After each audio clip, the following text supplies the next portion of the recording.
Boa tarde, eu sou o Mauro Lopes, um dos editores do 247, e hoje a gente recebe um convidado muito especial aqui na TV 247, o padre Júlio Lancelotti, que dispensa apresentações, mas eu vou apresentar ele um pouquinho para todo mundo que está nos acompanhando. A Gisele Frederici, editora-geral do 247. Boa tarde, todo mundo. Âncora aqui na TV 247, não é? E vamos ter uma hora de boa conversa com o padre Júlio. Se você quiser participar da conversa, basta entrar no chat aqui no YouTube, é isso, Gisele? No bate-papo aqui do YouTube, mandar os seus comentários, suas perguntas, e no Facebook também. E a Gisele vai incorporando as suas contribuições, suas perguntas, suas ponderações durante a nossa entrevista. Vou apresentar então rapidamente o padre Júlio Lancelotti para começar a colocar a bola em campo. O padre Júlio Lancelotti foi ordenado em 1985 pelas mãos de Dom Luciano Mendes de Almeida, você está vendo aí na foto. Dom Luciano, que teve uma vida dedicada à opção pelos pobres na igreja. É filho espiritual também de Dom Paulo Evaristo Arnes, o cardeal dos direitos humanos. E os dois, Dom Luciano e Dom Paulo, foram dois dos grandes líderes da igreja na América Latina no contexto da teologia da libertação. Padre Júlio é herdeiro dessa tradição e é vigário da Pastoral do Povo da Rua de São Paulo, com uma vida de serviço à população da cidade. Você vê aí algumas fotos da atuação de Padre Júlio nas ruas de São Paulo. É também pároco da igreja de São Miguel Arcanjo, na região de Belém, Moca, na zona leste de São Paulo. Tem sofrido constantes ameaças de morte pela defesa dos moradores de rua. Aí você tem alguns exemplos na tela dessas ameaças que têm se renovado nos últimos meses e se intensificaram especialmente no último mês. No entanto, apesar das ameaças, o fato é que a ação pastoral de Padre Júlio é convergente com a do Papa Francisco, que tem dedicado uma atenção especial aos moradores de rua de Roma e de toda a Europa desde o início do papado. O que você está vendo aí na foto de Padre Júlio com um morador de rua de São Paulo é um solidel, aquele chapeuzinho que o Papa usa, que ele enviou para os moradores de rua. Fica na sede da Pastoral do Povo da Rua, na Casa de Oração do Povo da Rua, e circula nas noites, madrugadas também pelas ruas de São Paulo. Padre Júlio é um dos que condenou o golpe de Estado de 2016 desde o primeiro momento. Aí você vê uma foto de Padre Júlio ao lado de Lula na celebração das exéquias de Dom Paulo Evaristo Arnes. E nos últimos dias, Padre Júlio tem dedicado um pouco da sua atenção, muito da sua atenção, ao massacre dos palestinos na faixa de Gaza. Essa é a página inicial de Padre Júlio no Facebook, com a bandeira da Palestina erguida por um menino nesses dias aí de massacre do exército israelense. Desde ontem, Padre Júlio passou a anunciar com temor a onda de frio que deve chegar a São Paulo no fim de semana. Padre Júlio é um padre de chinelo no pé, acostumado a dormir nas ruas, e é chamado por muitos da sua enorme legião de admiradores de bispo do povo da rua, apesar de ser um simples padre. Padre Júlio, bem-vindo. Obrigado. Tá? Falei da sua atenção esses dias ao massacre na faixa de Gaza, e aqui o senhor está ostentando exatamente a bandeira da Palestina. É uma tragédia, não é? É difícil de falar. Toda a situação da Palestina me comove muito, me emociona muito. Tenho dito esses dias que eu sinto falta de não estar lá com estilingue também para... O senhor postou nas suas redes esses dias, né? Queria ganhar um estilingue, né? Já vários disseram que vão me mandar um, inclusive uma pessoa me mandou como é que se fala na língua árabe o estilingue. Que é o que é dramático, que é um povo que está desarmado, que sabe que vai morrer, que sabe que vai perder, que sabe que vai ser massacrado, mas que resiste.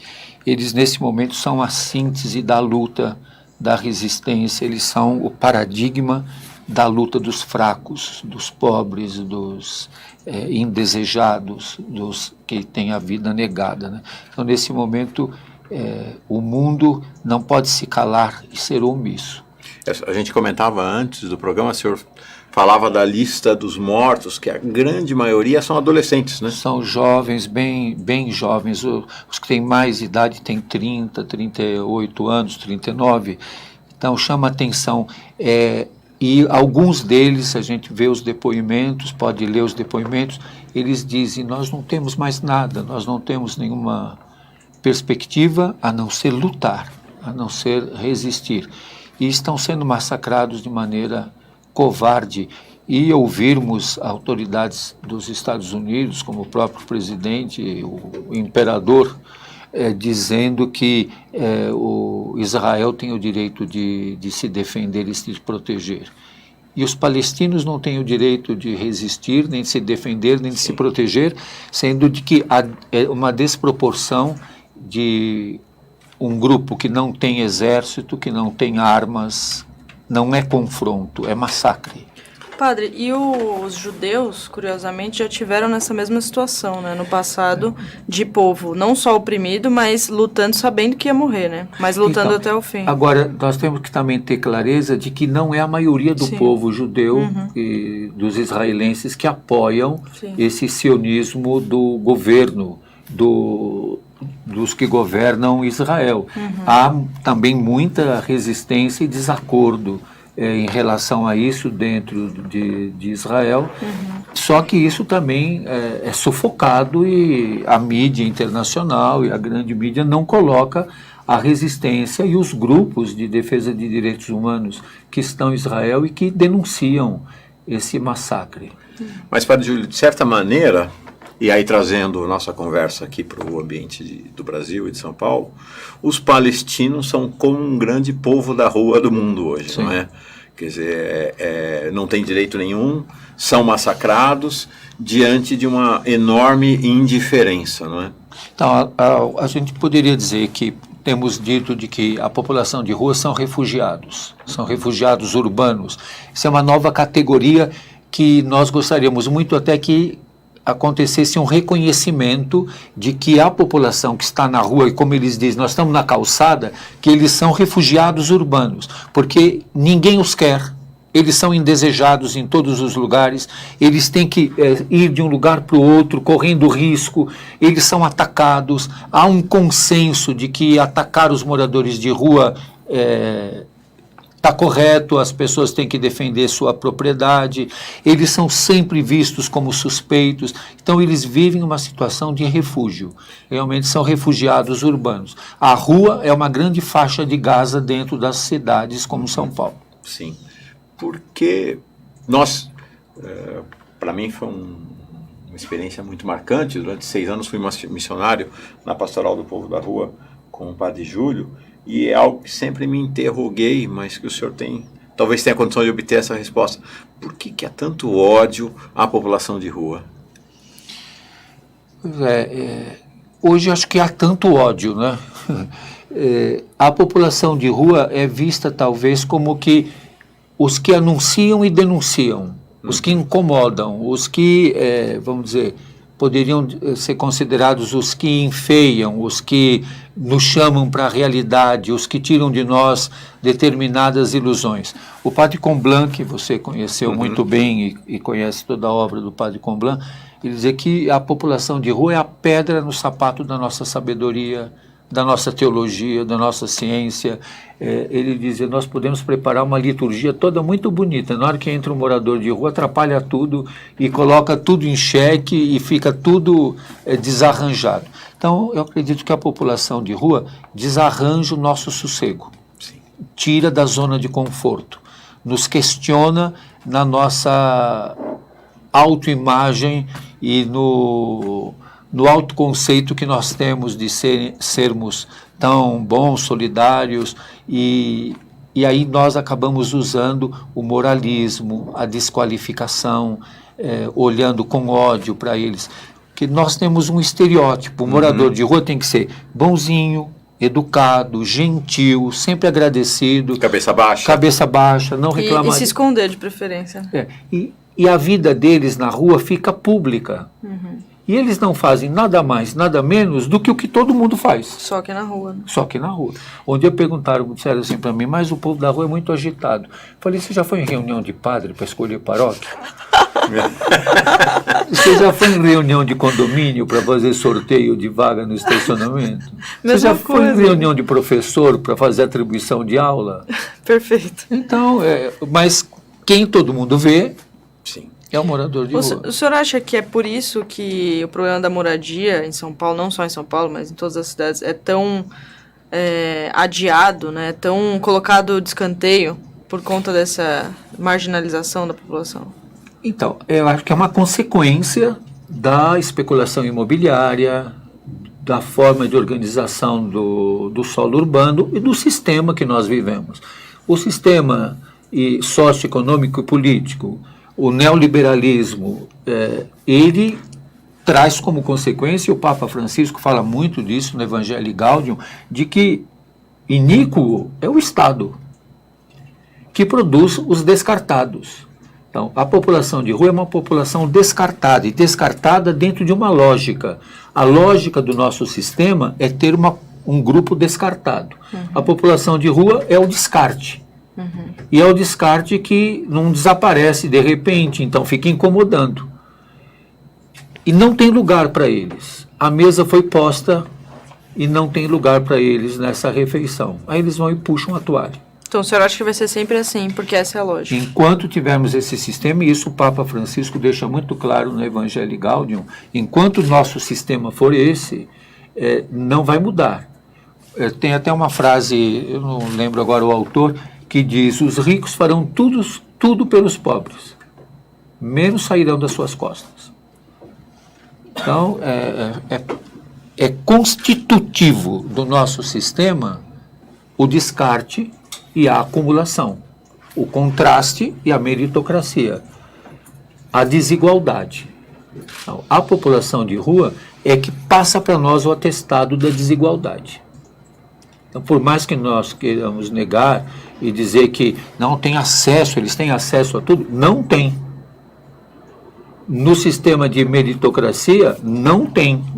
Então, eles são como que condenados à miserabilidade. Eles são os pobres em situação de maior miserabilidade e que estão visíveis. E, como o senhor falou, eles são o eterno suspeito. Sim. E nós tivemos um exemplo dramático disso aqui em São Paulo, nessa tragédia do incêndio do Paissandu, em que o ex-prefeito de São Paulo, o João Dória, agora candidato a governador, e que acho que é um grande representante desse pensamento dos ricos na sociedade, ao invés de se solidarizar com as vítimas, os moradores de rua que estavam lá naquele prédio incendiado, acusou-os de criminosos.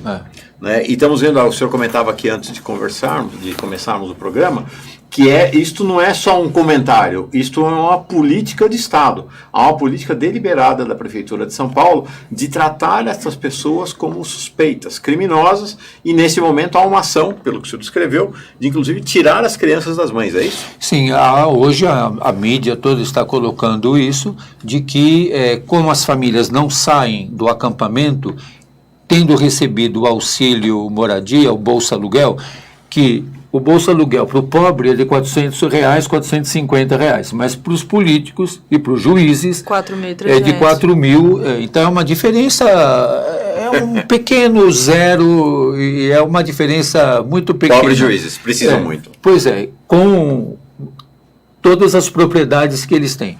E como eles não conseguem a alocação nesse valor, eles permanecem lá. Como eles permanecem, o Largo do Paissandu virou uma grande vitrine da miserabilidade da cidade. Da cidade que se considera a mais rica, a maior, é uma cidade de muito contraste, de muita miséria. Esse povo está ali à vista de todos e atraiu muita gente para lá também. Então agora a própria Secretaria de Direitos Humanos ameaça, junto com o Ministério Público, de acionar o Conselho Tutelar como uma ameaça. O Conselho Tutelar foi concebido no Estatuto da Criança e do Adolescente para ser proteção, não para ser sanção, para ser defensora da dignidade das crianças. Qual seria o caminho lógico? Ter um lugar para essas mães poderem ficar com seus filhos.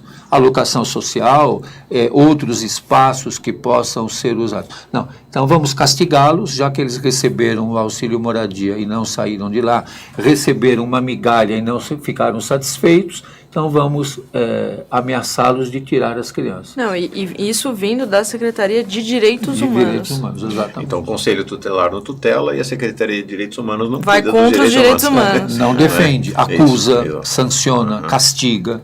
E essa lógica que o Papa tem denunciado constantemente da sociedade, que a sociedade gera o oposto do seu discurso. Não é? Então, às mães miseráveis é negado o direito à maternidade. Não, fabrica, produz a pobreza e quer escondê-la. Nós queremos o pobre calado, inofensivo, que não resista. Então é uma forma de resistência. Eles, nós não vamos sair daqui porque o que nós queremos é ter moradia. Então hoje nós estamos vivendo uma criminalização dos movimentos de moradia. A grande mídia também está criminalizando os movimentos de moradia. Então estamos vivendo um momento realmente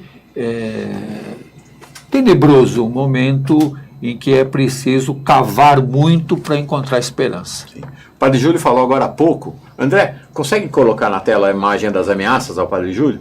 Que o morador de rua é uma pedra no sapato da sociedade. Padre Júlio não, uma das ameaças. Isso. Padre Júlio é também uma grande pedra no sapato da sociedade e tem sofrido constantes campanhas de ameaças de morte.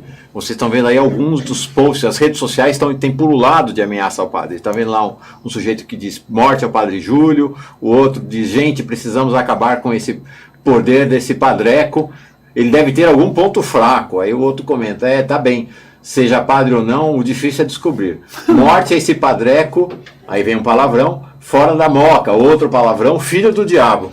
Ô Mauro, é interessante que você colocou essa imagem aí com o nome das pessoas que estão postando, porque eu vi matérias com print, né, desses comentários, riscando o nome dos autores. Protegendo os autores, Protegendo os autores, Esses prints foram todos reproduzidos para a representação que foi feita ao Ministério Público e hoje está no DHPP. Por entidades, né, de direitos humanos. Porque depois eles apagam, claro. Eles sentiram. Agora eles se referem a mim como PJL ou aquele senhor que nós não podemos dizer o nome. Agora, há alguém de fato punido por essas ameaças de morte? Não. Está sendo feita a investigação, porque eles têm as identificações. Um deles é um advogado. Advogado. Um outro que diz coisas terríveis é um médico homeopata. E muitos deles, por incrível que pareça, são católicos. Ou se dizem católicos. Se dizem. Se dizer católico, como se dizer evangélico, como dizer isso, aquilo é muito fácil. Padre, o senhor acha que com a internet isso ficou muito mais forte? Porque tenho certeza que o senhor já recebeu ameaças também de morte antes, né? Porque sua luta aí em defesa do povo de rua tem décadas já, né? Mas a internet traz uma blindagem aparente, né? As pessoas acham que tem ali um espaço em que elas podem ser completamente honestas com o que elas sentem, inclusive ódio, né? Isso piorou muito? Eu acredito que é uma forma de explicitar que a preocupação é dupla. Uma de que a pessoa que fala isso, o que as pessoas dizem, eles não vão fazer, mas eles induzem outros a fazer. Alguém faz, né? E também a questão é fazerem maldade contra os moradores de rua, como batem muito neles e dizem, vai chamar o padre. E eu já vivi isso na década de 80, quando existia a FEBEM, tinha lá um cacetete que os jovens apanhavam, que chamava Padre Júlio, e um cacetete onde eles tinham escrito ECA, Estatuto da Criança e do Adolescente, e um cacetete onde estava escrito Direitos Humanos. Então eles pegavam e diziam, aqui os direitos humanos, e batiam, torturavam os jovens com aqueles bastões, com aqueles cacetetes, e tinha um cacetete escrito, o Padre Júlio dizia, vai chamar o padre, é o padre aqui, e desciam o cacetete, quebravam as costas dos jovens internos e que estavam privados de liberdade com isso. Você acredita em coisas que a gente diz e fica parecendo do mundo imaginário. Eu já encontrei 4 pessoas no decorrer da minha vida e os 4 vieram para dizer para mim que eles eram as pessoas que iam me matar. E contam como era o plano e contam por que eles desistiram e por que não conseguiram e por que vieram me contar depois. E alguém desistiu porque mudou de ideia mesmo? Alguns mudaram de ideia, outros não conseguiram e explicam por quê. Um até disse, na hora que eu ia atirar em você, tinha muita gente em volta, estavam te abraçando e depois eu fui te conhecendo e fui te acompanhando. E teve um caso em que uma pessoa que me ligou, uma advogada que é muito lutadora, que é a Valdênia, um dia ela viria aqui para contar todas essas histórias. Ela me ligou e disse, não saia de onde você está. Você está correndo risco. E ela trouxe a pessoa que ia me matar, que não sabia que ela era ligada comigo, e que confidenciou a ela, eu sou de uma família religiosa e estou sofrendo muito porque a ordem que eu tenho é de matar um padre. E ela falou, que padre que você vai matar? Ele falou, o padre Júlio Lancelotti. E aí ela disse, ligou e trouxe ele para falar comigo. Não, e aí ele veio conversar comigo e nós conversamos. E ele tudo. Não cumpriu a ordem. Eu falei para ele, não tenho como provar que não sou eu que estou interferindo nos negócios de vocês lá, que era tráfico e tudo mais. Mas para eu mostrar que eu não tenho nada a ver com o que vocês estão dizendo, eu vou entrar no teu carro e você vai me levar para casa. O senhor não tem medo de perder sua vida? Eu não sei o que fazer. Tem horas que tem 2 opções, enfrentar ou enfrentar. Porque se eu entrar em síndrome de pânico e ficar com medo, nós cantávamos nas comunidades, né? Quem tem medo sofre mais. É isso aí. Mas o senhor já sentiu medo em alguma dessas ameaças? Olha, eu já vivi cada situação, por exemplo, nas repressões da polícia militar aos movimentos contra a Copa e as manifestações do passe livre, eu vivi cada situação e mesmo em rebeliões, junto com presos, com presas, na antiga FEBEM, e também com a população de ruas, eu tive que enfrentar a tropa de choque, tudo. Na hora, assim, a gente nem pensa se está com medo ou não está com medo. A gente tem que enfrentar. Você vai fazer o quê? Eu tenho consciência, em determinados momentos, que eles esperam uma proteção. Só um episódio assim que é interessante. Naquela rebelião que houve na FEBEM, na Imigrantes, onde deceparam a cabeça de um jovem, outros morreram, Dom Cláudio, que era o arcebispo de São Paulo, eu fui para lá logo cedo, eu saí da missa e fui, e ainda levei a minha túnica e a minha estola. Eu não sei porque eu levei os paramentos. E quando eu cheguei lá, me chamaram, mas depois não queriam me deixar entrar, porque um jovem que nós acompanhávamos foi morto naquela ocasião. E as mães começaram a ficar muito agitadas e começaram a pressionar que queriam entrar, e a cavalaria se perfilou para enfrentar as mães. Eu estava com meu paramento na mão, eu coloquei meus paramentos e fui para frente das mães e abri os braços. E os jovens que estavam rebelados subiram no telhado de um prédio próximo da portaria e começaram a destelhar e jogar as telhas na cavalaria. Aí a tropa de choque se virou para os jovens e em direção para pegá-los. Eu levantei meu paramento, eu conheci o caminho, corri na frente, cheguei lá e falei para todos eles, desçam, sentem e baixem a cabeça e fiquem sentados. E assim eles fizeram. Aí a tropa de choque, quando chegou, eu disse, aqui não entram, santuário, eles estão sob a proteção da Arquidiocese de São Paulo. E aí eles, quando viram aquilo, eles bateram palma. Eu chamei Dom Cláudio, e Dom Cláudio foi para lá naquele dia.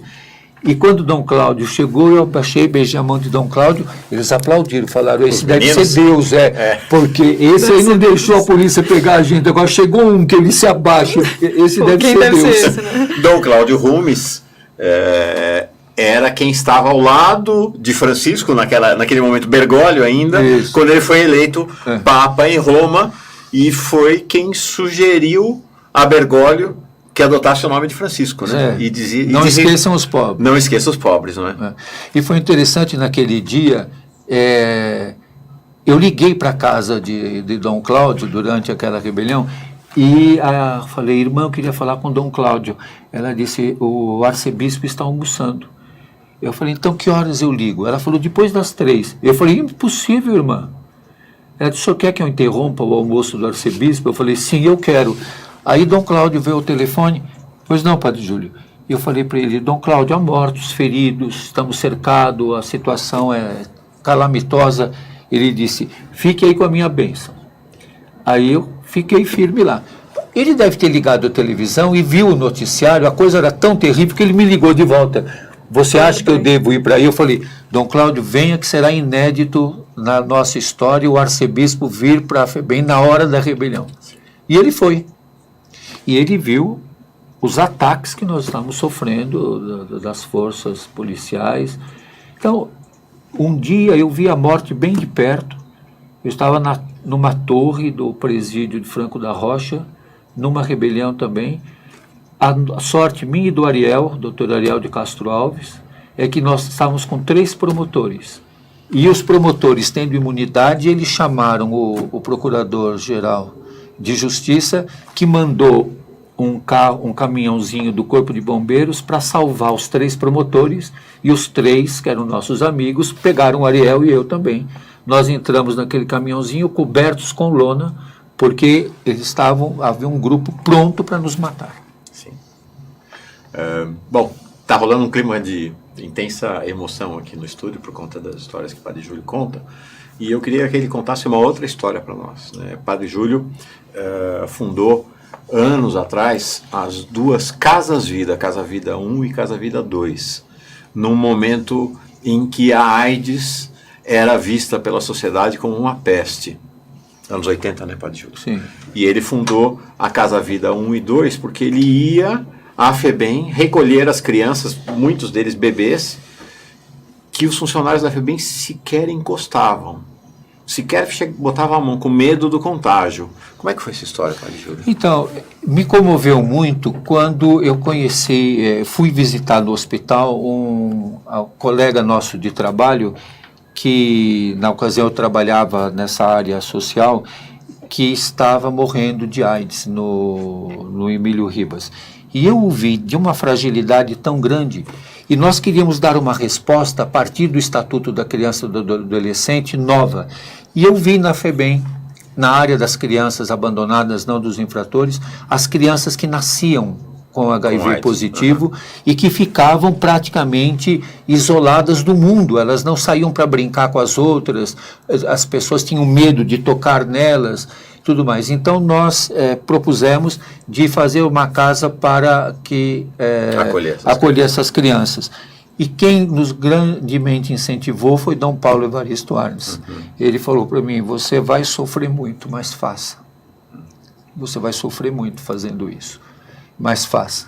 E nós fomos processados na ocasião, foi um processo muito duro que nós tivemos que vivenciar, mas Dom Paulo abriu as portas daquela casa. Ele mandou repicar o sino da igreja e ele foi pela rua, caminhando no meio da rua com todo um grupo de pessoas acompanhando, abriu as 2 portas da casa, com pessoas nos xingando, insultando, ameaçando com o carro, e Dom Paulo abriu e disse, faça, faça. E quem incentivou muito também, e que muitas vezes ia para ver as crianças, era Dom Luciano Mendes de Almeida. Então são 2 pessoas que incentivaram muito, e eu guardo muito no coração, porque eu batizei todos eles, e muitos deles morreram nas minhas mãos. Eu lembro de um depoimento seu, de um diálogo seu com Deus, desesperançado, já o desesperançado, ou pelo menos um desafio que você lançou a Deus. Como é que foi mesmo? Ou o senhor para ou paro eu, não foi? Como é que foi essa história? Mas sempre, o Dom Luciano dizia para mim, é duro. Minha mãe dizia para mim, você sabia que ia ser difícil. Você sabia que ia ser difícil. Então, acompanhar cada uma daquelas crianças, era muito o início da pandemia de AIDS. Não tinha aqueles coquetéis ainda. Não tinha medicamentos, os medicamentos tinham que ser importados. tem um menininho que me marcou muito na vida. Todos eles marcaram muito, mas o Daniel era um teólogo. Ele estava muito magrinho, só ossos. Eu carregava ele no colo. Ele disse para mim, me leva até a igreja.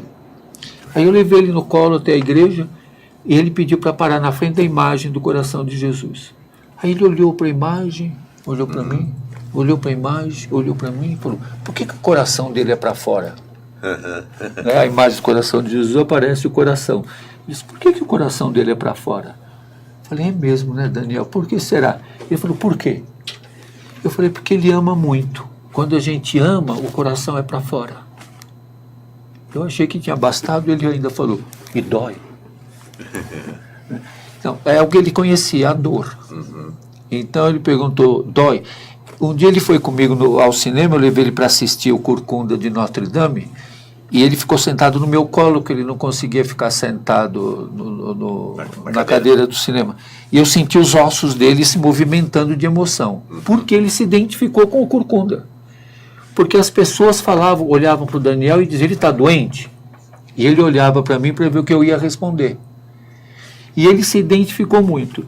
E um dia os médicos disseram para mim, ele vai a óbito hoje. Aí eu tive uma conversa com ele, ele melhorou, ele falou para mim, compra uma surpresinha para mim. Eu falei, o que é a surpresinha que você quer? Ele falou, uma coisa que, assim, que eu vou vendo, que é... Aí eu fiquei pensando, eu fui comprar um remédio importado para ele. E aí achei... todos os bonequinhos do Corcunda de Notre Dame. Aí eu comprei todos os bonequinhos para ele. Fui feliz para o hospital, levei os bonequinhos e ele, cada um ele pegava e olhava e contemplava e parece que voltava o filme na cabeça dele, né? Aí eu ficava olhando tão encantado aquilo que ele estava feliz, que eu tinha acertado de dar uma surpresinha para ele. Eu escutei o barulho do carrinho da alimentação. Falei, Daniel, agora guarda, porque agora você precisa tomar sopinha, né? Precisa se alimentar. Aí ele olhou para os bonequinhos, olhou para mim, olhou para os bonequinhos e falou assim, você gostou tanto, né? Leva para a igreja para você brincar. E o que aconteceu com o Daniel? Ele faleceu, o Daniel. Ele é interessante, ele era amicíssimo da Luísa Erundina. Olha só. Ele ficava no sofá assistindo TV e ele via a campanha eleitoral. Aí ele falou assim para mim, para quem que você torce? Eu falei assim, eu gosto da Luísa.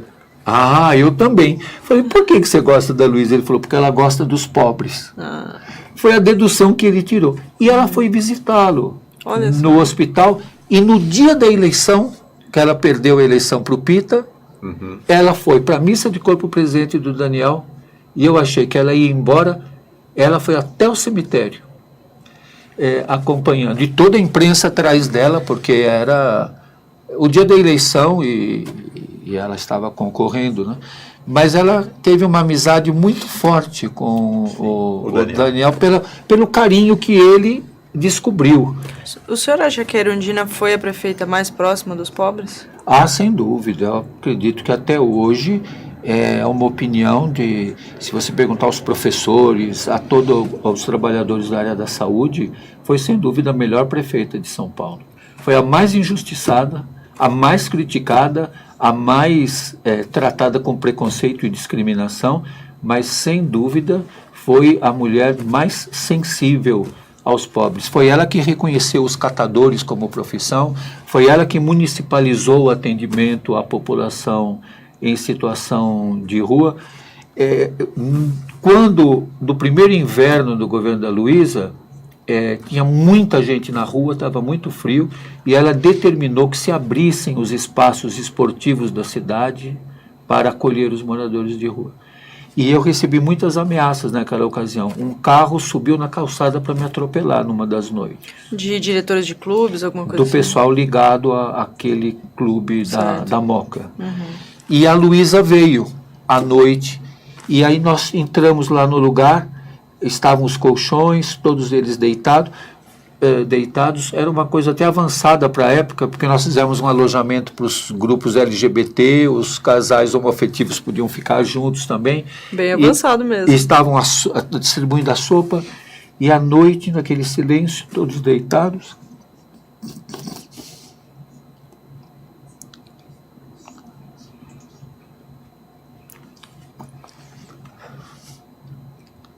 a Luísa me me falou, por tão pouco. Tem um colchão para esse povo dormir numa cidade tão rica. É preciso tanta revolta, tanto ódio, por tão pouco. Porque a gente estava vendo, o que era? Um colchão, um colchonete no chão, um cobertor, uma tigelinha de sopa. Como você explica isso? É ódio aos pobres? Simples assim? E você sabe que agora existe até uma obra, um livro que se chama Aporofobia. O aporofobia é como a homofobia, a xenofobia, é o ódio ao pobre. É o ódio ao pobre. Há um incômodo. Alguns dizem, esse livro diz que pode ser até uma coisa natural nossa, né? Mas um ódio muito forte que se tem. Você vê a população de rua. Hoje passaram lá pela paróquia tantos passam por dia 100 a 150 lá na paróquia. Eu tenho dito, eu não trabalho com o povo da rua, eu convivo com eles. E eu não fico fazendo perguntas. Mas hoje eu vi um homem que chegou lá e falou para mim, padre, me arranja um pouco de alimento. Aí eu arranjei ali alguns alimentos, ele pôs logo na mochilinha dele. Aí eu perguntei, onde você está dormindo? Achei que ele estava num albergue. Ele falou, não, padre, eu moro com a minha família na Vila Prudente, mas eu não tenho mais como alimentar minha família. Ele falou, posso deixar meu currículo? Então, o nível de miserabilidade do nosso povo está entrando num estado alarmante. Eu acho que a cidade ainda não percebeu o quão pobre ela está ficando.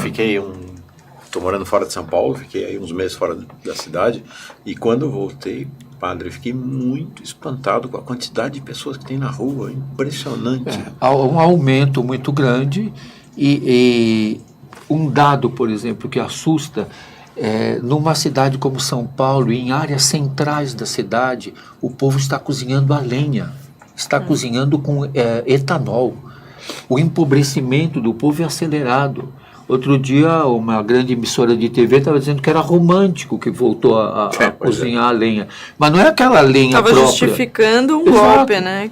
Exatamente. Não é aquela lenha própria, não é aquela da pizzaria que diz forno a lenha. Que você faz por opção, né? É caixote, é madeira que tem substância química. E o etanol, o gás que emana do etanol envenena as crianças. Mas nós aumentamos a mortalidade infantil em 10%.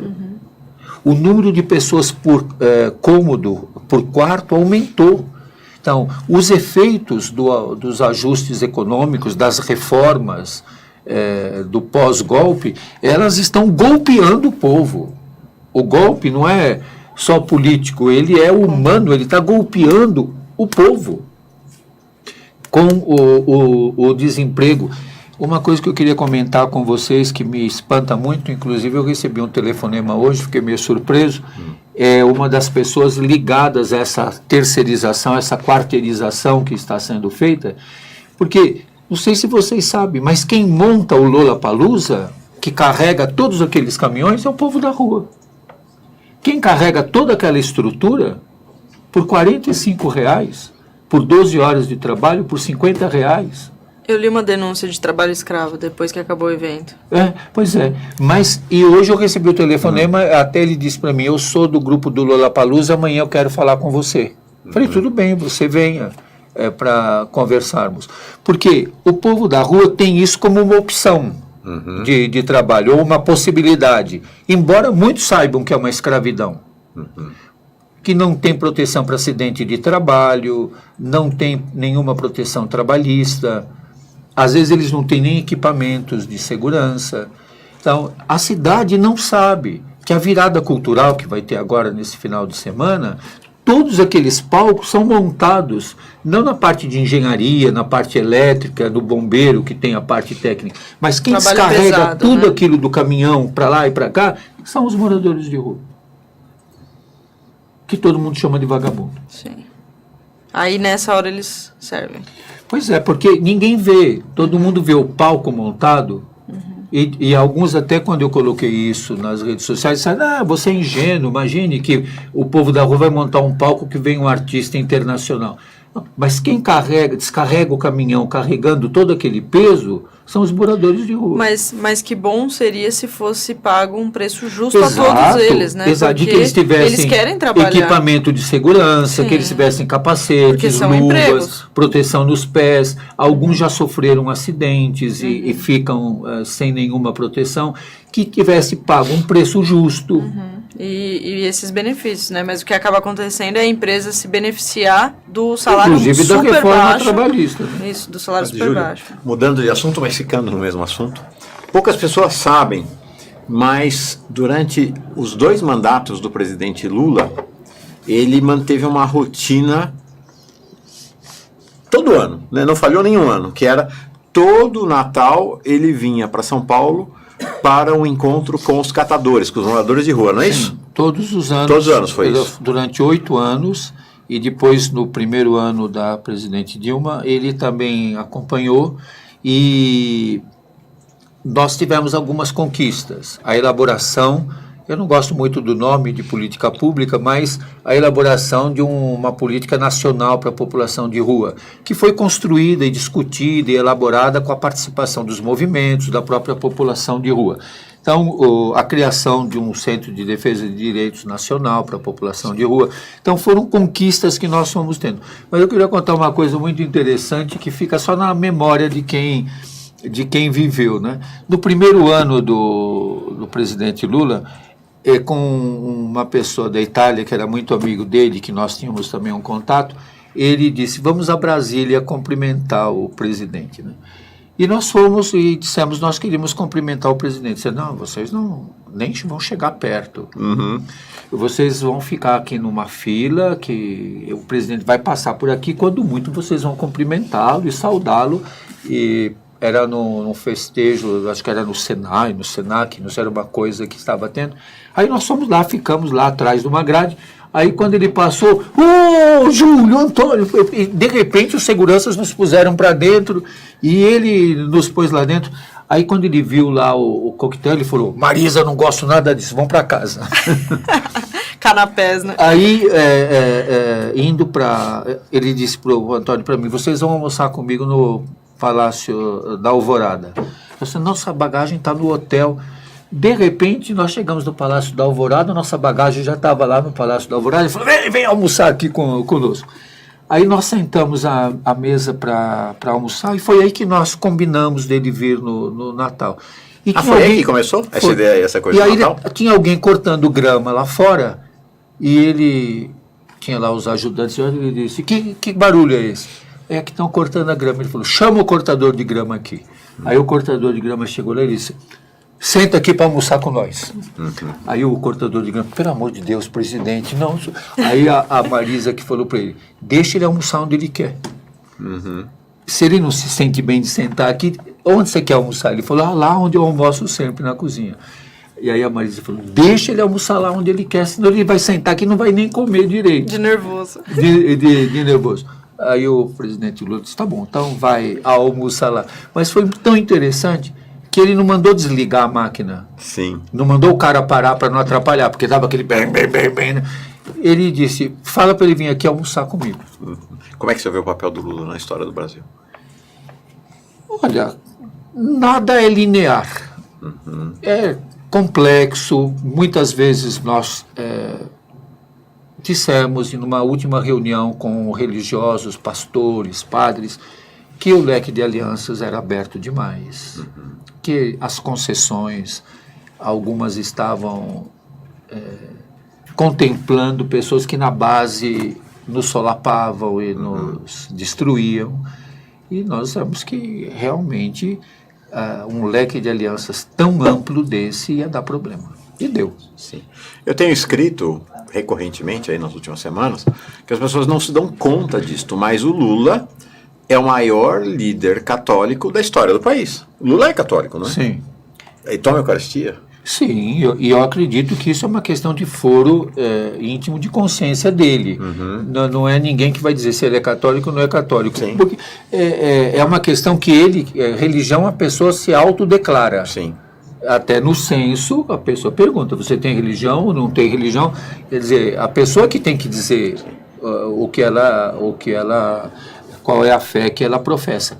Mas eu acredito que o mais importante do que ter uma religião é ser humano.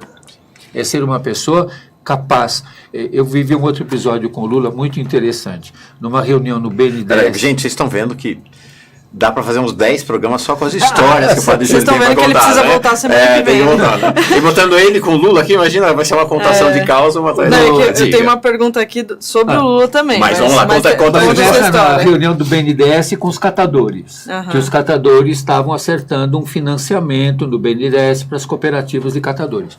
Aí nós ouvimos os técnicos e o presidente e todo mundo do BNDES falou. Aí o Lula olhou bem e falou para os catadores, vocês entenderam alguma coisa? Os catadores falaram, presidente, não entendemos. Ele falou, nem eu, explica outra vez.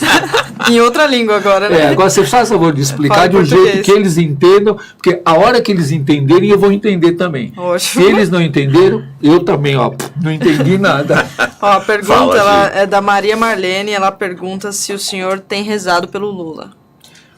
Claro, sem dúvida. Eu tenho muita preocupação de que da solidão, do isolamento, de como é que a pessoa se sente, tendo uma rotina. Ele ficou viúvo há pouco tempo, tem netos pequenos. Eu acredito que a gente tem que olhar para as pessoas também no sentido humano.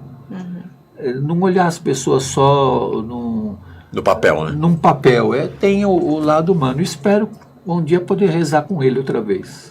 E tem alguns comentários aqui que eu achei bem interessante, que tem gente falando que é ateu, tem gente falando que não tem religião, mas que admira muito seu trabalho, né? Tem vários comentários nessa linha. Então, Bruno Castro foi o primeiro, ele disse, boa tarde, sou ateu, mas respeito qualquer padre progressista que defenda direitos humanos. E o Moacir Aparecido diz, esse padre nos representa. O William Ribeiro, triste ver um padre ajudar os mais humildes, ser ameaçado de morte. Essa é a São Paulo de hoje, que vive no tempo dos barões de café. O Pedro Antônio Cândido manda um grande abraço ao Padre Júlio. Estamos aqui assistindo esse ótimo programa na companhia da mamãe Albertina, que tem 81 anos, uma grande admiradora desse nosso profeta de Sampa, ele diz. E o Edmilson, sou ateu, mas tenho que reconhecer o trabalho desse padre que está acima da igreja e que a igreja está ao lado das elites. E uma última pergunta do Silvio Júnior Souza, ele diz, padre, o que o senhor acha, qual seria o ponto de ignição para que esse povo se revolte contra esse sistema? Olha, há alguns que dizem que a situação de miserabilidade que nós estamos vivendo pode nos levar a uma revolta popular, a um levante. Eu não sei, eu acho que ainda falta alguma coisa para que isso aconteça, porque a sociedade está muito pluralista, muito diversificada, mas eu lembro muito uma frase de um jurista, acho que é o Bandeira de Mello, que diz que às vezes a violência é o protesto dos não politizados. Então a gente vai vivendo um aumento de violência muito grande, porque nós estamos vivendo o tempo da escola sem partido, que quer despolitizar completamente a nossa história. Na verdade, politizar de um jeito deles, né? E despolitizar no sentido de ter discernimento, clareza de como é que essa miséria foi fabricada, de como é que a história foi fabricando a miséria e esse elitismo. Eu queria dizer, esses que dizem ateus, do Deus que eles são ateus, eu também sou. Porque o ateísmo não é um ateísmo de uma ideia, é o ateísmo de um Deus que nós não queremos. Em geral, as pessoas são ateias de um Deus vingativo, punitivo, todo-poderoso. E elas querem aquilo que, inclusive, o Papa Francisco tem falado muito. É misericordioso, compassivo, porque esse é o Deus de Jesus. O Deus que ama a todos e não discrimina ninguém. E eu não posso deixar de dizer que hoje é o dia do combate à homofobia, à LGBTfobia. E nesse sentido eu tenho também como um compromisso de, junto à população que vive na rua, defender o grupo LGBT e o grupo de mulheres trans, homens trans, e também agora, como se diz muito, e é interessante isso, a gente vai aprendendo, de não entrarmos nesse conceito binário, né? Porque o conceito binário, e tem os não binários. Impressionante como o senhor é antenado e extremamente progressista mesmo, né? Porque é uma liderança religiosa totalmente aberta a essas novas manifestações do ser humano, né, que se descobrem de uma nova forma. Que já se descobriam antes, mas hoje muito respeito, acolher com muito respeito. Nós não vamos entender tudo. Eu estou numa idade de que eu poderia estar apegado a conceitos absolutos que discriminassem, que tivesse preconceito, né? Mas a gente tem que vivenciar, de ver em cada uma dessas pessoas uma imagem de Deus, uma imagem que transmite vida, amor, carinho. Hoje eu fiquei tão impressionado com duas pessoas em situação de rua que são companheiros, e eu olhei para um deles que eu conheço há mais tempo, e eu disse: você não está bem, eu estou vendo no teu rosto que você não está bem. E ele começou a chorar, e ele disse: esse que está aqui do meu lado, esse é o meu companheiro. Aí eu até falei para o companheiro dele: está precisando de carinho, hein? Não está precisando do que dá. Ele disse: eu estou dando carinho para ele, para ver se ele melhora. Mas você vai usar de crueldade com essas pessoas? Vai condenar essas pessoas? Vai ficar fazendo ameaças e dizendo para eles que eles têm que se converter, que eles são errados? Quem tem que se converter sou eu, para ser mais humano, para ter humanidade com essas pessoas. Eu acho que é isso que o Papa Francisco insiste tanto, e é isso que está no Evangelho, né? A gente não está tendo aqui uma entrevista, né? Acho que a gente está tendo uma conversa muito afetiva, muito importante, muito emocionada, emocionante, e eu não queria encerrar, nós estamos caminhando para o fim já, sem colocar duas questões para o senhor, padre. A primeira é exatamente sobre o Papa Francisco. Como é que o senhor vê o papel do Papa Francisco nesse momento para a igreja e para o mundo? Aí ele é uma pedra no sapato da igreja e do mundo. O que é interessante, que é o que nós falávamos e éramos repreendidos, agora quem fala é o Papa Francisco, né? Então, outro dia eu disse uma coisa que acho que causou certo impacto. Eu disse: o Papa Francisco corre mais perigo no Estado do Vaticano do que no Estado Islâmico. É verdade. Que ele é uma voz muito dissonante na igreja. E ele é muito querido em grande parte do mundo. Claro que o mundo capitalista, o povo que... A elite, né? A elite do capital não gosta do Papa Francisco. E uma boa parte dos católicos também não. Não uma boa parte não, mas uma parte dos católicos. É triste quando os seminaristas não gostam, quando o clero mais jovem não gosta, quando a única incidência que o Papa Francisco tem na igreja é o nome dele na oração eucarística. Uhum. Então é muito triste de ver que não aterriza. Nós temos documentos magistrais do Papa, né? Do Papa. Agora a última exortação apostólica dele, quando ele fala de maneira... E o que ele falou hoje na Casa Santa Marta. Sim. Aí até pus o comentário: parece que o Papa Francisco andou por aqui vendo as coisas, porque ele fala claramente de golpe. Sim. Ele fala claramente o que isso significa, uma campanha midiática e jurídica que resulta num golpe. E na perseguição.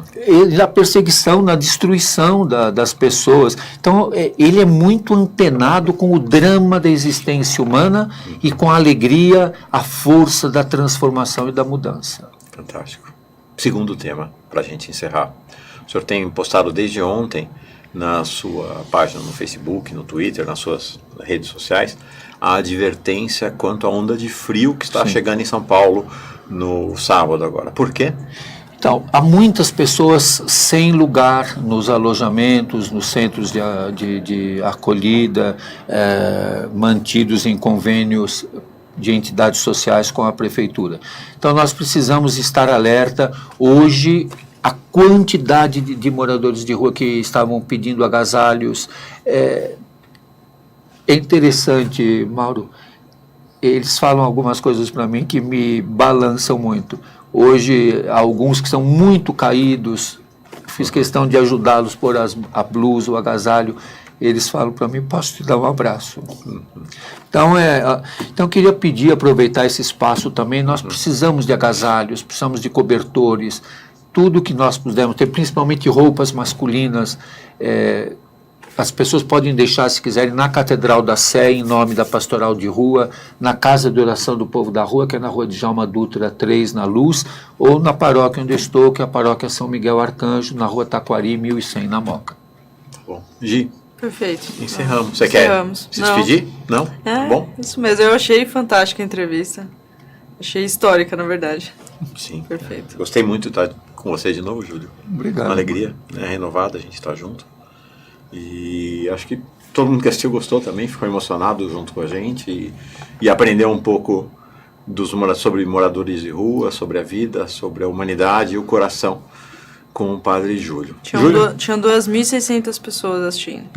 Muito bom. Fantástico. Obrigada a Eu todo mundo. terminaria dizendo, Palestina livre, e também acolher os imigrantes, os estrangeiros. Hoje almocei com os venezuelanos que estão chegando aqui em São Paulo, e vida ao povo da rua. É isso aí, Júlio. Obrigado. Obrigada a todo mundo também. Obrigada, Padre. Tchau, gente.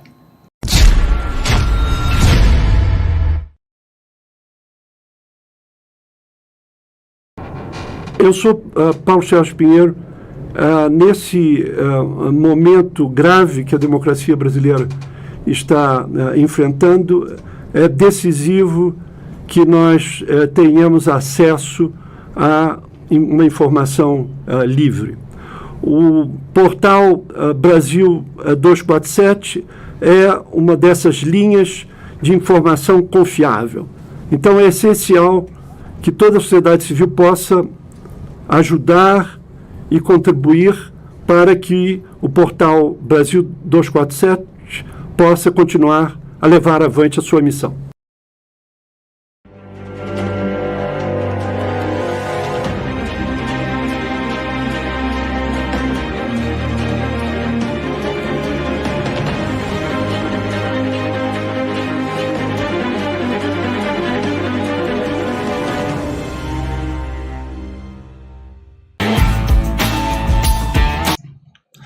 Em construção.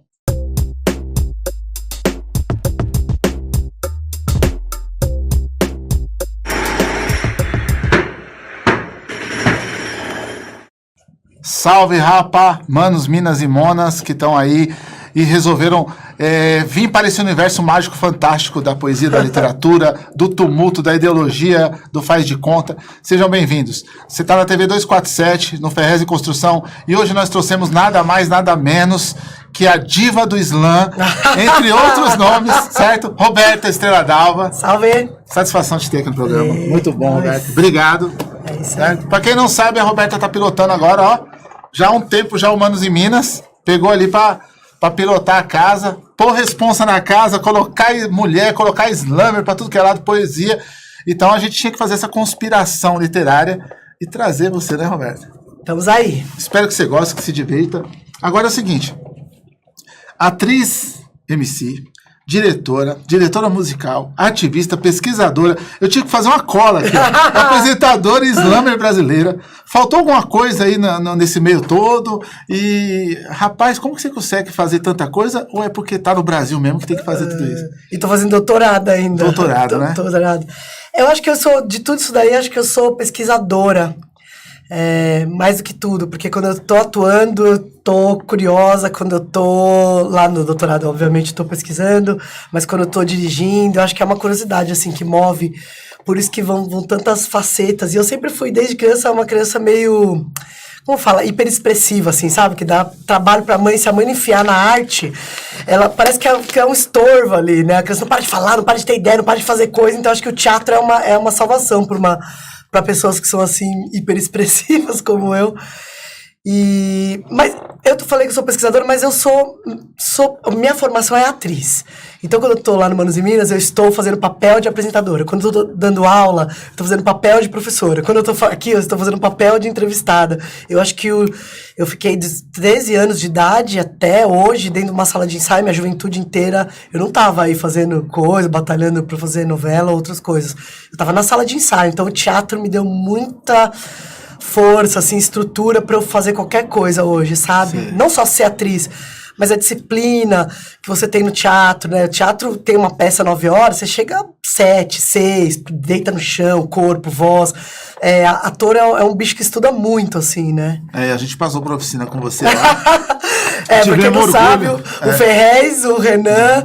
O Ridson. E o Siríaco. Uma época a gente tava pensando em fazer um espetáculo, e daí eu fazia os meninos tirar sapato, andem descalço. Aí o Renan Inquérito, que já teve aqui no programa também, falava: o Ferrez passava atrás de você, fazia piada, você nem via, a gente ria. Vamos fazer isso aí não, velho. Daqui a pouco nós estamos se beijando aqui. Nada contra. Mas daqui a pouco, porque começou o negócio de a gente fazer umas oficinas, normal, né? Normal, olha só o preconceito. Mas nós estamos lá falando: Ferrez, fala mais forte o texto. Aí daqui a pouco tem que correr uma em volta do outro. Aí um dia eu cheguei lá, o Siríaco e o Renan estavam sem camisa e um pintando o corpo do outro. Eu falei: velho, não vai rolar. Desculpa, mas não, é um novo espetáculo de palavras no corpo. Isso não vai rolar. Mas eu aprendi muito com você, a entonação, né? A voz, a poesia que eu recito até hoje, que é a única que eu decorei, a da Tiago Flugueiro. Eu recito pensando muito no que você falou, de abaixar o tom, subir o tom, de cativar a plateia. Então eu tive esse orgulho tremendo de trabalhar com a E eu também, de dirigir Ferrez, nem que tenha sido por um breve tempo. E eu acho que esse negócio do texto... Um ano. A peça não saiu, mas quem sabe sai um dia. Mas essa coisa do atleta da palavra, que a gente fala do slammer também, do ator, né? A gente trabalha muito com a palavra como se fosse um pedaço de... Se você tiver de barro, de madeira, você esculpe a palavra com o quê? Com velocidade, com grave e agudo, né? Tem muitas possibilidades de uso da voz e do corpo, né? É verdade. Então é muito legal esse trampo. Bom, é você se expressar e tudo. E lá tem uma peculiaridade, porque foi o único lugar que roubaram o meu carro, velho. Você sai da favela, vai pro lugar mais da hora. Ali era Vila o quê? Era Pompeia. Pompeia, velho. Você vai pra Pompeia, os caras michou meu carro e roubou minha maleta com minhas coisas escritas. Foi foda. E aí é louco. E um conselho também: nunca façam nada com o Renan, porque o Renan vinha com mais 20 textos a cada vez que a gente ensaiar. Não foi? Teve um dia que o Alberto falou: já mudou tudo o texto, porque o cara é um gravador humano, né? O cara é impressionante. É impressionante, né? Assim, a capacidade de que certos MCs, certas pessoas têm de... não ter dificuldade para escrever. É um fluxo constante. Acho que ele e o Gaspar... De decorar também, né? Porque ele e o Gaspar é impressionante para decorar, né? O Gaspar já falou textos para mim que depois não lembrou. Mas, né, ele, o Cascão, o Renan, eles são caras que decoram 5 minutos, 10, 20 minutos de um texto e depois eles não lembram mais que passou. Agora, voltando assim, eu pensei que você estava buscando orientação vocacional mesmo, assim, sabe? Tipo, um dia eu vou achar o que eu quero fazer, né? E aí quando coloca o fator de se colocar como mulher, como se colocar como negra, porque você podia passar batido ali, né? Não, menina moreninha, põe ela no jornal ali para apresentar, sabe? Você passava batido, né? Como moreninha. Mas você se coloca como mulher, como negra, você se coloca também como militante, porque os assuntos que você toca sempre estão envoltos de coisas reais, né? Não é a ficção do Avengers novo, né? Então, e aí não fica mais difícil também para esse mercado abrir portas, não vem? Porque comigo aconteceu isso também. Eu não sei. Por um lado e por outro, a gente tá vivendo uma época que tá bem hypado, né? A gente vem de uma época da Frente 3 de Fevereiro, né? Do Bartolomeu, que as questões negras estavam postas quando ninguém falava disso ainda. Era um pouco diferente do que é hoje, que tem uma coisa que é muito bom que esteja se abrindo, mas tá meio na moda, uma marca de maquiagem ter pessoas trans. Que bom! Né? Eu acho que tem uma mistura de conscientização com culpa institucional, com um monte de outras coisas. Então, eu acho que tem um lado também que tem palestra no 20 de novembro. Tipo... Fica meio feio alguém chamar, como acontecia antes, normalmente, que era assim, tem palestra no 20 de novembro, tem uma mesa só com pessoas brancas, só com mulheres brancas, só com homens. Hoje em dia não passa isso mais. Então, por um lado... E se passar, as pessoas pedem, né? Pedem. Cadê a mulher? Cadê o negro? Por um lado, abriu. E tem, fala-se de afroconveniência, né? Eu não tenho o menor receio, medo disso, porque minha obra fala por mim, entendeu? Você quer falar, mas você está se aproveitando, porque eu penso mesmo que a questão da negritude está além da questão do fenótipo, né? É uma questão política, e não é agora que eu acho isso. Se você for ver desde que eu faço, desde que eu 15 anos de idade, ao que eu me dediquei, essa questão. Então, minha obra fala por mim, o que eu faço fala por mim, por isso que eu não tenho medo nenhum. Você tem medo de ser questionada? Eu falo, não, porque eu tô muito bem calçada hoje pra sair. Então, eu acho que tem esses dois lados, né? Nós estamos num momento bem espinhoso, complicado, né? De conveniência, de consciência, de culpa institucional, de abertura, de cobrança, de atrito, né? Porque eu acho que não vai ter avanço sem conflito, né, nessa questão racial. Então, como disse o Lucas Afonso, meu namorado, falou assim, você já viu alguém vai ser violento, porque você já viu algum filho de fazendeiro abrir mão dessas coisas pacificamente? Abrir mão do privilégio pacificamente? Então não vai ser pacificamente, porque demorou 400 anos, né? Mas eu também tô achando que a gente não tá nem nesse processo de tomar nada, eu tô achando que a gente tá sendo tomado ainda, sabe? Porque o discurso sempre é mais contra o povo, contra a militância. Acabou de acontecer essa tragédia no centro e ninguém falou que era culpa do governo. Que o prédio estava lá, um prédio do governo, e estava lá, e a pessoa ia lá fiscalizar para ver quantas pessoas estavam morando. Mas não ia ver as reais condições do prédio, nada. Então, a culpa é de quem? De quem morreu. De quem fez a militância, de quem pôs o movimento lá dentro, né? De quem abrigou as pessoas. Então, eu tenho a impressão que a gente estava, uma época, 2 anos atrás, a gente estava nessa moral de falar, não, a gente vai tomar, a gente vai chegar. E agora a gente tá meio tipo, deixa eu ficar, tá ligado? Eu lembro que eu tive na África do Sul, lá teve aquele episódio super com a Angela Davis, né? Que eu viajei 20 dias. E no discurso final, que eu tive a honra de fazer o discurso, eu dizia assim para ela, é preciso que as nossas ideias voltem a ser perigosas, né? A gente precisa voltar a nossa ideia, porque você pensa, ela nos anos 70, ela era uma das cabeças mais procuradas pelo FBI, por quê? Porque ela matou, roubou, tinha até um caso lá, tal, mas não, o porquê dela ser perigosa era por causa que a ideia dela era perigosa, né? Então, acho que tá faltando um pouco, acho que você tem razão, eu acho que seu espírito rock and roll punk, assim, né? Uma coisa um pouco mais de agressividade, estética, artística. Isso, de empoderamento mesmo. Porque justamente ao contrário, o cara que tá no rock and roll, no punk eu nem digo, mas o cara que tá no rock and roll, o cara que tá colecionando, sei lá, The Punisher, o Justiceiro, esses caras estão virando tudo de esquerda, velho, sabe? Não todos, tem muito cara do rock and roll do bem, não tô falando, mas assim... De direita, de direita, quer dizer, os caras estão vendo tudo de direita. É uns caras que às vezes eram de esquerda, às vezes eram na moral, ia tocando barco. Agora não, o cara fala, não, tem que vagabundo, tem que morrer, porque eu escutei o Exciter, e o Exciter tem uma música, vagabundo tem que morrer, sabe? Aí você fala, caralho, é meio louco isso, né? O cara curtiu uma arte underground, mas ao mesmo tempo, será que isso também tá no sangue, na coisa da gente vir catequizado por uma colônia portuguesa e não ter... O que você acha? Eu acho que faz parte de uma confusão aí emocional, mental, política, sobretudo, porque as pessoas não são criadas na escola, não são formadas para pensar por si mesmas. Simples assim. Então, é muito fácil abraçar qualquer discurso que fale que vai resolver. Pôr culpa no outro é mais fácil. A conveniência. A gente sabe que transformação social implica necessariamente abrir mão de privilégio, implica luta, implica informação e formação, e fazer junto, porque a gente está muito... Por que as coisas públicas são tão... Né? Um parque público é detonado, e o parque do edifício tal, que tem não sei o que, gourmet, é conservado. Por que o que é de todo mundo não pode ser conservado? Porque é de todo mundo, então é de ninguém. Então não, as coisas privadas, né? Eu acho que são os últimos estertores de um aflito, como diz a Cláudia Shapira, citando alguém que eu não sei quem mas é um tempo que está esperneando, porque não tem mais como a gente viver tão individualmente. Então, e tá tão evidente isso, tá tão terrível, o conservadorismo tá tão forte, porque tá nos últimos suspiros, não vai, ou o mundo vai implodir, esse mundo, né, o mundo vai acabar, esse mundo vai ter que acabar para surgir outro. Porque não tem além disso, né, além de matar e esquartejar, não tem mais o que fazer. Tem que matar. Não, porque não vai ter comida e água.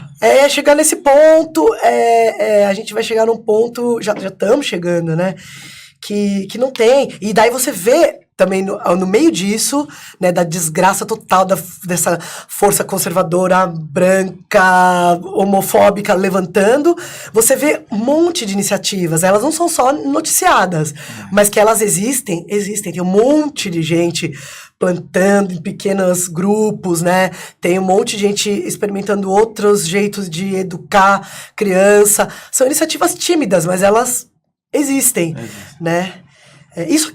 Porque isso aqui é política, né? Tem outros jeitos de fazer política. O Islã é política, as ágoras, onde que a política surge, né? Na ágora grega, tal. A juventude falando o que pensa livremente, com liberdade de expressão de pensamento, numa praça e discutindo. Então, a gente estava falando esses dias no Islã Resistência, por exemplo, vão 700 pessoas para a Praça Roosevelt, numa segunda-feira, alguém manda, o governo manda, não, elas pegam lá 30 conto às vezes, porque ela podia fazer qualquer coisa que custa ida e volta, ela vai espontaneamente para ouvir poesia, porque tem 700, mas 15 falam, 20, entendeu? Então, 680 estão lá. O que faz uma pessoa sair do extremo sul, do extremo leste, para ir para um lugar... Procurar a palavra de outro. Para ouvir. Então, se isso não for emocionário, eu não sei o que é. É a poesia, é o poder da poesia. Eu vou lá e é um lugar de educação não convencional. Assim, a escola não está me dando, eu preciso me formar. Então, a pessoa se liga que aqui eu tenho o que me interessa e espontaneamente ela vai. E por isso que a polícia chega lá, às vezes, e fica meio... sem saber o que reprimir. Porque os caras estão só falando poesia, só que poesia é muito perigoso. Se ela, né, tá ligada com o mundo que ela vive.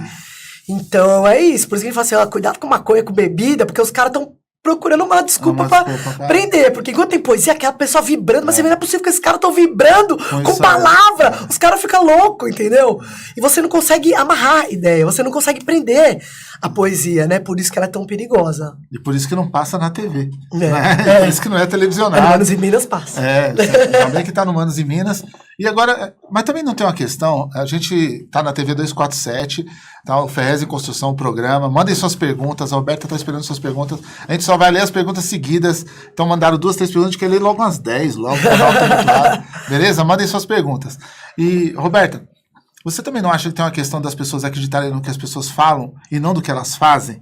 Porque eu vejo um pastor falando, eu ajudo os pobres, Jesus quando desceu na terra ajudou os pobres, aí o cara pega a sua... Eu nem sei mais o nome dos carros, velho, porque aí o cara tá tipo num busão, tá ligado? Já, os carros dos caras já é tipo aqueles busão de uma pessoa só. Aí o cara entra naquele carro e vai embora, pega o seu avião, vai passar final de semana em Miami e tudo, mas o povo acreditou no que ele falou, mas não no que ele faz de fato. Tem uma coisa muito louca rolando, tem pastor cuspindo água nas pessoas no meio do culto, mano, sabe? Dizendo que é água benta.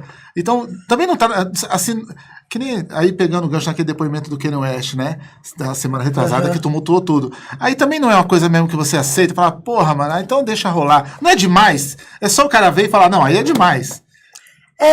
Então, eu falei, eu acho que tem uma confusão, e não é só na igreja evangélica, né? Tem muitas. Essa seria a era da falsa espiritualidade também, já tinha sido anunciado por vários profetas que isso ia ser usado, né?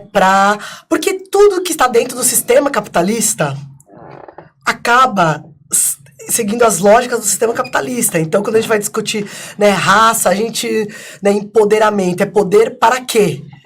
Porque assim, vamos tomar o poder. Para quê? Se for para oprimir, então o que nós vamos ter que discutir capital quando discutir raça? Nós vamos ter que discutir capital quando discutir religião, porque você está falando isso, é capital, é carro, é dinheiro. Tudo que está dentro de um sistema está sobre a égide das leis desse sistema. Então a gente vai ter que começar a discutir o capitalismo a sério, procurar outras alternativas a sério, assim, né? Porque... Essa não vai dar mais. Essa já mostrou que não é eficaz para todo mundo, né? Não é eficaz. E tudo que está nesse molde, né? Então você... É tudo que está no... Porque o capitalismo é mais rápido, mais forte, pau maior... Pode falar palavrão? Pode. Pau maior, e mais rico, e o carro melhor, é tudo mais... Se você for mais, você vai ser melhor que o outro, né? Tá sempre nessa toada. E a gente tem visto que, né, tem valores como a presença. No meio do caminho vai ficando o caráter, o seu amor pelo outro, né? Vai ficando no meio do caminho. O valor humano, o valor do capital se sobrepõe. Né? Pra você ficar forte, firmão ou firmona, você tem que se descascando no processo. E aí você vai chegando um outro ser ali, que quando você olha no espelho, de repente você fala, puta, mas o que eu... Da hora, eu tô no topo da montanha, mas o que eu virei? né?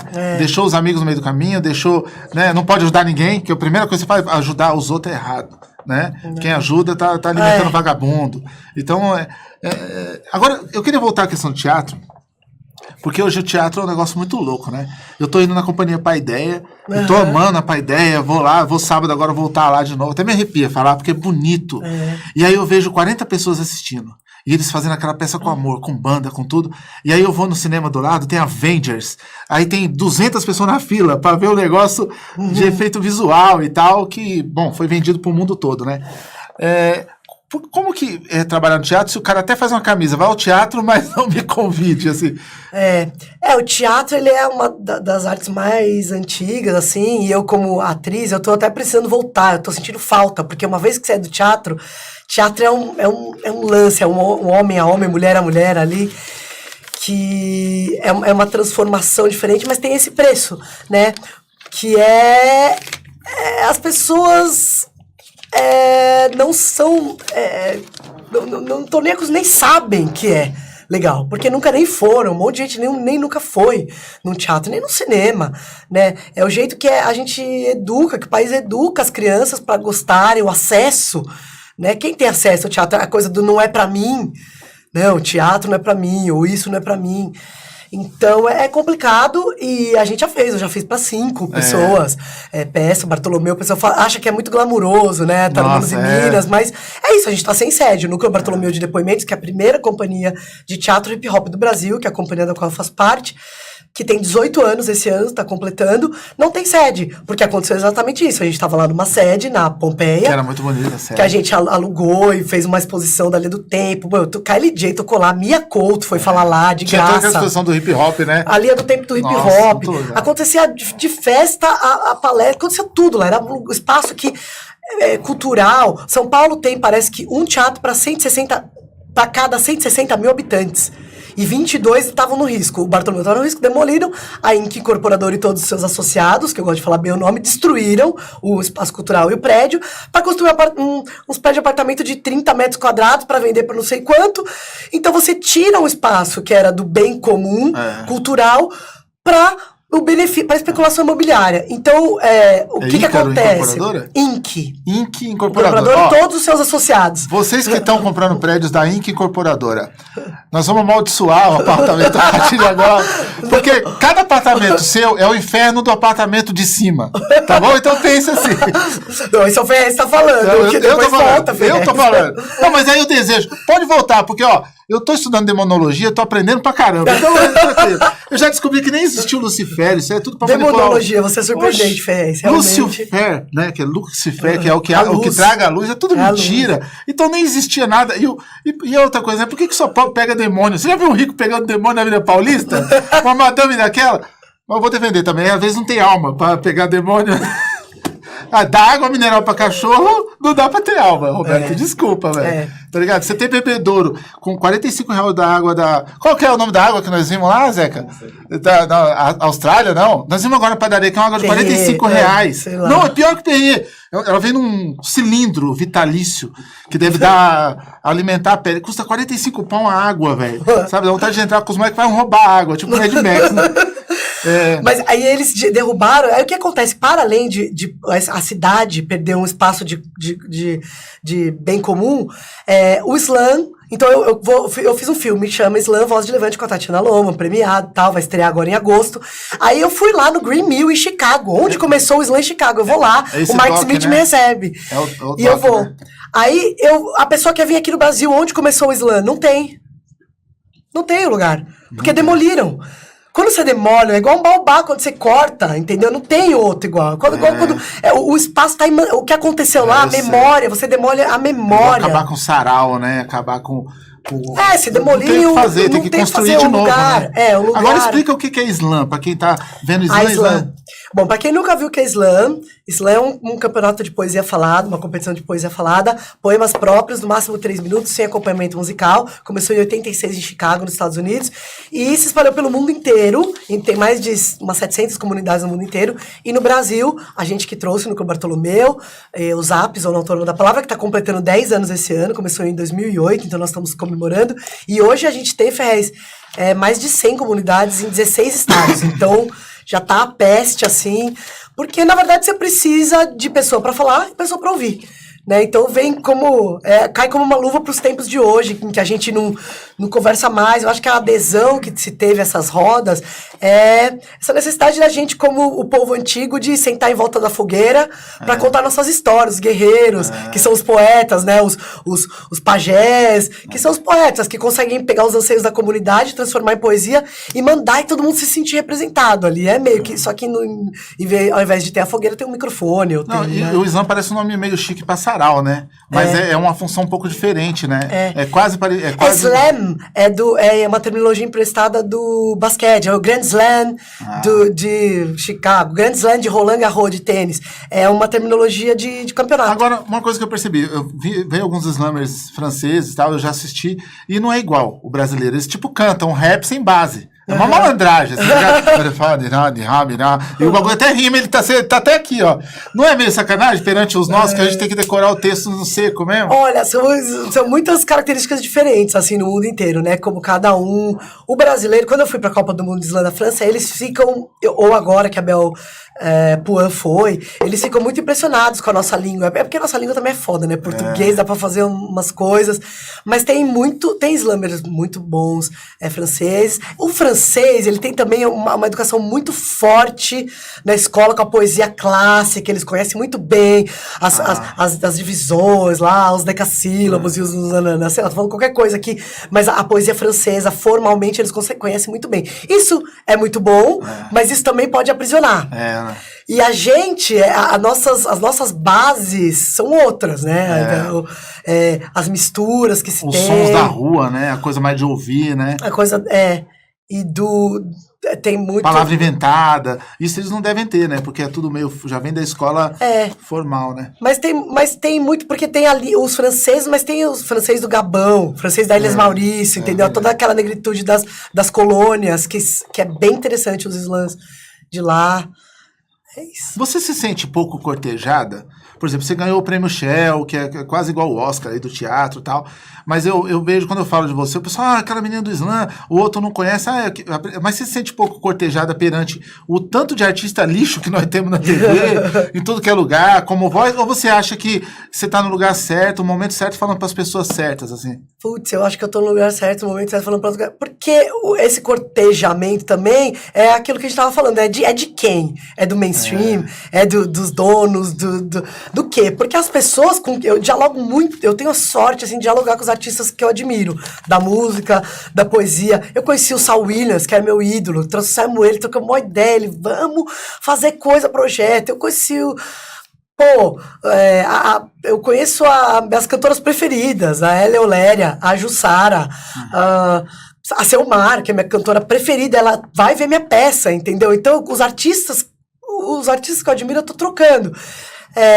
Claro que quando eu ganhei o prêmio Shell, por exemplo, assim, eu tinha outra, não saiu assim, tinha a Cláudia Raia foi com o Jarbas, Homem de Melo, que era namorado, que tinha sido indicado, não ganhou. Aí no outro dia saiu uma foto desse tamanho dela, uma foto assim de uma atriz global, e não tinha, sei lá, uma linha falando de mim e do Rodrigo Bolzan. Né? Aí eu falei, mas o Brasil é um país de televisão. É isso, não sou eu que tô inadequado, entendeu? Eu tô fazendo o meu trampo, e se você quiser ver, vai lá.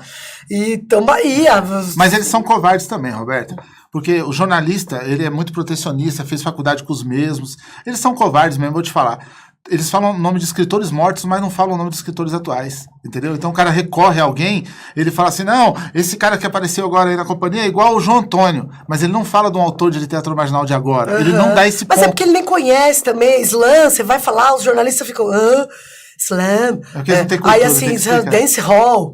Sabe, house, dança de rua, não é nem nada assim. Saiu pop, rock, boy, house, dance hall, e, sabe, é muito fora do mundo também. Sim. E também é feito para vender, né? Então, se a gente quiser saber das coisas mesmo, outras coisas, não vai ser na televisão que a gente vai ver, entendeu? Inclusive, eu queria explicar, desculpa te cortar. Claro. Eu queria, depois as feministas, cortando a menina o tempo todo, faltando. Não tô faltando, relaxa. As mulheres é foda, velho. As feministas tá embaçando. Então é o seguinte, desculpa. A gente tá falando do Kanye West, né? O que o Kanye West falou num depoimento que ele deu imenso na internet, que eu não sei entender nada de inglês, então as pessoas que leram pra mim, mas em um determinado momento ele fala que 400 anos de escravidão, chega uma hora que essa porra virou uma escolha, né? E ele foi muito bombardeado por causa disso tudo. Foi quando eu te perguntei, baseado nessa entrevista dele. Mas o Kanye West estava falando ali em outro patamar de assunto, sabe? Ele estava falando no assunto normal que o cara escolhe ser escravo. Ele estava falando em outro patamar de discussão dentro dos Estados Unidos, que é outra negritude, é outra ideia, né? Não é que nem aqui. Lá você não vê um negro de cabeça baixa pagando comédia para ninguém, né? Você já foi várias vezes, você sabe o que eu estou falando. É altivez e é poucas ideias, né? Não é simpatia. Então, a gente também teve o lançamento do Gambino, aí do Childish Gambino, é assim que fala o nome do Childish Gambino. Childish Gambino, que viralizou e tal, é um puta clipe forte, né? Ainda tem muito caminho pela frente com essa discussão no Brasil. Você acha que quem não viu, procura aí, ó, o clipe do Childish Gambino, que é cheio de referências, certo? E também outra coisa que eu ia te perguntar. A gente tem muito caminho pela frente, e se esse clipe fosse gravado por um rapper ou uma rapper brasileira, não ia ser assim um pouco panfletário? Iam chamar de panfletário? Bom, a gente tem muito caminho pela frente, respondendo a sua primeira pergunta, estatisticamente, né? Porque a gente tá falando de fazer clipe, que já é um passo lá na frente, sendo que a gente tem que se manter vivo e vivas, né? 23 minutos, um jovem negro morre. Então, às vezes, assim, fala assim, mas às vezes eu vou no slam, é meio grito, né? As pessoas ficam lá gritando de racismo, e a poesia, né? E a sintaxe. E aí eu acho... Né, pensando nisso, porque eu estou escrevendo sobre isso também, eu falo assim, engraçado, né? Porque tem uma coisa que é o direito à vida. Se a menina tá falando, ela tô sendo estuprada e é pobre na sua concepção que ela está falando, o Islã não é sobre literatura, rigor escrito. O Islã é sobre performance, liberdade de expressão, sobre roda, sobre voz. É uma voz que está sendo ouvida. É uma voz que está falando assim, para de me matar, para de me estuprar.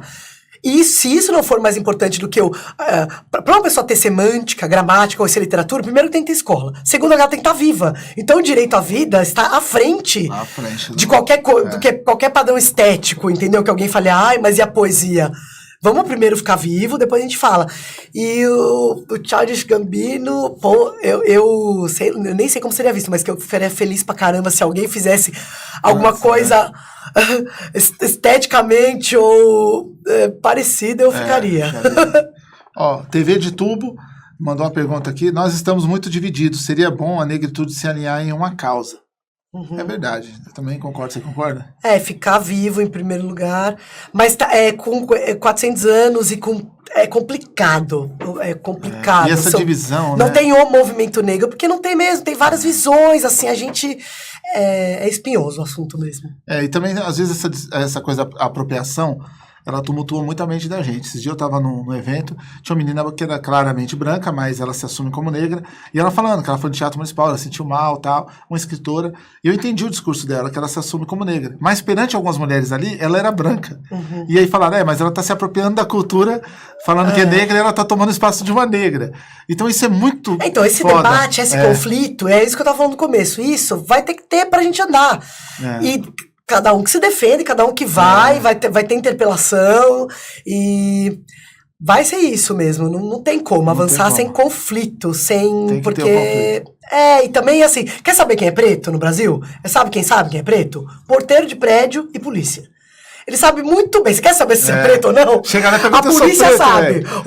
O porteiro de prédio, você vai lá, ele vai embaçar na sua, você saiba, verdade, você é preto. Eu ando que nem preto e embaçam em mim. Entendeu? Então eu não sou preto, eu não chego a ser. Meu pai é preto, minha mãe é branca, mas quando eu ando num lugar, eu não vou levar os caras pra medir a cor, né? Não tem como. Aí o cara, como eu me visto como preto, quando eu tô de boné, pôs um boné já era, velho. Então o cara, aí também o estereótipo, né? Da periferia também, né? O Marcelo Scaff, desculpa a ignorância, o que é Islã? A gente já respondeu. O que faz um Islã é recitar o Islã. Respondeu também, obrigado pela pergunta. O João Otávio Malheiros, de São Luís, Maranhão. Deixa o endereço de contato para o Islã. O cara quer aprender mais sobre Islã. Bom, Islã BR tem a página lá no Facebook, também tem Brasil Poetry Islã. E quer aprender sobre Islã? Nessas páginas aí, você procura um Islã, não sei se é de São Paulo, mas... É do Maranhão. É do Maranhão. O Maranhão não tem Islã ainda. Aí, monta o seu. Monta o seu. Monta aí. Entra lá na página do Slam BR no inbox e fala assim, como eu monto o slam? E a gente bota pra andar lá. Aí, Slam ó. do Maranhão. E Que eu no- saiba, né? Desculpa se tiver algum slam do Maranhão que eu não saiba. E no Rio? Tem? No Rio tem um monte, sei lá, uns 20, uma cacetada. A gente sempre publica lá a agenda na página do Slam BR. Slam Tagarela, Slam das Minas, Rio de Janeiro, Slam Eita, um monte. Slam, eu tenho, como é que chama? Aquele Grito Filmes. Cada semana surge um slam. Slam da Laje, tem no Complexo do Alemão, tem nos muitos pontos da cidade. Tá lotado de slam. Agora é o seguinte, ó. Manos e Minas, falam bem, falam mal, falam que troca apresentador, tal, falando de hip hop, que é cultura de rua. Cada um fala uma coisa, mas é um programa muito importante, né? Que tá no ar há muito tempo e que já participou muita gente aí. O Marcos B.O., o Rap Hood, o Taíde, a Denise Assunção, o Emicida, esse aqui que vos fala, o Ricardo Seco, que tá ali, que dirigiu, o Zeca MCA, que tá ali também, que trabalhou no Manos e Minas também. Foi muito importante pro programa durante muitos anos. Ou seja, é um caldeirão, né, de pessoas que já passaram. E o que você acha que vai ainda acontecer com o programa e com você aí na liderança? Bom, eu não sei, viu? Eu não sei o que vai acontecer com o país, eu não sei o que vai acontecer com nada, mas acho que ele vai ser... Se depender de mim, quando eu entrei lá, né, quando o Zeca chamou e fez o convite, a minha pauta era mulher e mulher negra. Mulher negra e mulher. Então, e ter mais gente falando, acho que o Slam foi um ganho lá, e ter mais outras coisas que a gente pudesse abrir e englobar as mulheres, né? Acho que tem muito mais mulheres nas matérias, né? Eu sou a chata. Não, na FLUP que eu sou curadora. Todo lugar que eu vou que me chamam pra fazer curadoria, pra dar prêmio, eu fico assim, mas tem o mesmo número de homem e de mulher? Ah, mas precisa ser o mesmo número? Eu falo assim, é uma situação é uma reparação histórica. Entendeu? Não dá para você ter nada hoje em dia que você não equipare, nem que seja por efeitos educativos, assim. Então, eu acho que a gente espera cada vez mais abertura, né? É o que eu espero lá. Na verdade, estou falando o que eu espero do programa, não o que eu sei que vai acontecer. Mas abertura para a gente fazer... os projetos polêmicos que a gente tem na cabeça. E, ó, a gente teve lá o Interferência, quem souber aí, entra aí, ó, Interferência, Ferrez Interferência na internet, que tem um bloco que eu fazia dentro do Manos e Minas, que era de perguntas e tal. A gente ia todo mundo pro Capão, então o Manos e Minas deu essa moral pra gente, a gente ficava no Capão, todo mundo ia pro Capão, ficava lá, né? E a equipe do Interferência montava tudo, era muito legal, mas a gente tinha as pautas ali que a gente fazia, que a gente tinha que escrever, os convidados. Você se mete nisso o tempo todo, é por isso que te chamam de chata? Tudo. Quando eu entrei, eu falei assim, tudo bem, vamos, mas eu quero mexer em tudo. Não tem um roteiro que eu chegue, não sei o que eu tô falando, que eu não faço a pergunta, né? Eu gosto de fazer as perguntas e de saber o que você tá falando, porque isso é credibilidade, né? Porque eu não tô ali marcando ponto. Porque eu na verdade, não é porque eu faço pra ficar melhor, eu faço porque eu não perco a oportunidade de eu aprender com isso. Entendeu? É uma oportunidade de você ler sobre alguém, de você tá fazendo isso, é educação também. Essa que eu falei, é pesquisa, tudo é material. Então, eu tava lendo não sei o quê do Slim, rimografia essa semana, e ele fez uma coisa com outra pessoa, e nem era a ver com o assunto, isso já me deu ideia para outra coisa.